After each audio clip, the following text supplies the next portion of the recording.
All right, guys, I'm just trying to reach out, answer some questions I've gotten from some people and some students and stuff. Right? Everyone's doing this. It's the coronavirus time. People are locked in their house. So, what can you do to train? What can you do to practice? Well, practice, train, do something, do some exercise, stretch.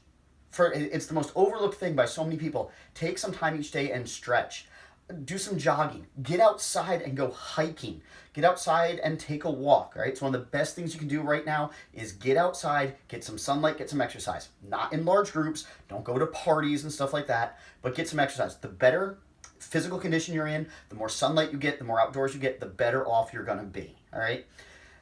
More specifically to this video, though, if you are going to practice, be that the martial arts, what do you practice? All right. Well, here's something that I'm going to suggest.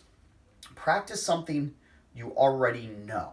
Practice something you already have down, right? And that might sound weird, but here's the reason, okay? We have a gentleman in our gym. He always likes to say that practice doesn't make perfect, practice makes permanent. And he is absolutely correct. If you take the next 2-3 weeks and you practice something and you've got a mistake, you're taking and making 2 or 3 weeks worth of mistake or bad habit that you're permanently ingraining yourself that you have to try to overcome or fix or break. And that is really hard. Instead, take something that you know you have and make it better. Really perfect that piece of it, all right? So for a specific example, from our self-defense program, we talk about a sensory elbow all the time, all right? Sensory elbows. It's one of the first things you learn in our self-defense program. Take the next 2 or 3 weeks and practice, perfect, master your sensory elbow. Remember, the difference between a master and a beginner is not how much you know, it's how well you know it, okay? This is why people who can throw a solid 1-2 combo are a lot scarier to me than a lot of people who can throw a million techniques badly, all right? So take this time, master this. For the sensory elbow, for example, okay? Take the time, do it slowly. Everyone should know it, whether you're a white belt, yellow belt beginner who just got started in our self-defense program or a black belt. You should know this, all right? So what I'm going to do is I'm going to practice it, okay? I'm going to stand here, nice little neutral stance. My one hand is going to come up. There are 2 ways to do it. I'm not wearing glasses, so the first way, I'm going to brush over my head. I'm going to take my chin and my nose. I'm going to tuck them right beside my bicep in that kind of safety pocket of the elbow. I'm going to make that elbow into a spear. Boom, here, okay? At the same time, my shoulders come up, my chin goes down, all right? Boom, really slowly. I'll add the other hand into it, right? When this hand comes up, the other hand should come up like a fighting stance or like a boxer's stance, okay? So this one's coming up, and this one comes up. Tight and here. I should do them together. Boom, right there, okay? You have the leg work with it, the footwork. You should take that angry step forward. So as the hands come up, I'm going to take 1 step in. Boom. Boom. Right? If I show it from another angle, same thing. This hand's coming up, this one's coming up, I'm taking that step forward, right there. Bang. Every time. My chin's down, my shoulders are up. Boom. Okay? Boom.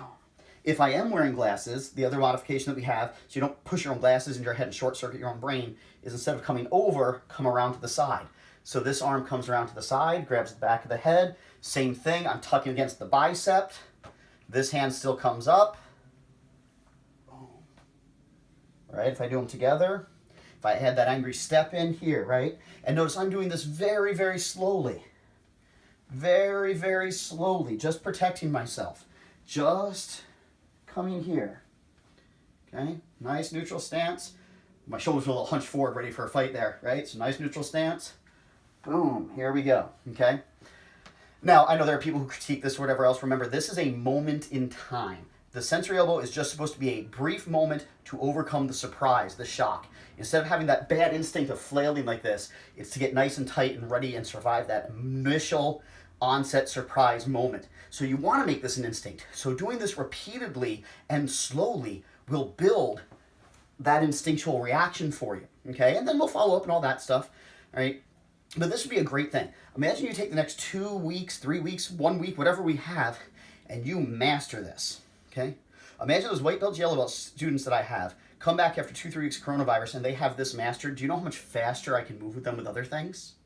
Imagine some of the black belts that I have, and yes, I'm speaking to some of you who are not good at this, and you should be, and you're not living up to that belt around your waist. Imagine you take the next 2-3 weeks and master this part. You know how much better and faster and more I can help you improve after that? Okay? So take this time, whether it's you're one of my students, whether it's any martial art, whether it's a sport, a musical instrument, take this time and really master an aspect of it that you already know. Don't try to learn 10 new things. Try to master something you know. All right, so that's just my suggestion, one way to practice during this time. I hope this finds everyone well and help you guys have good luck.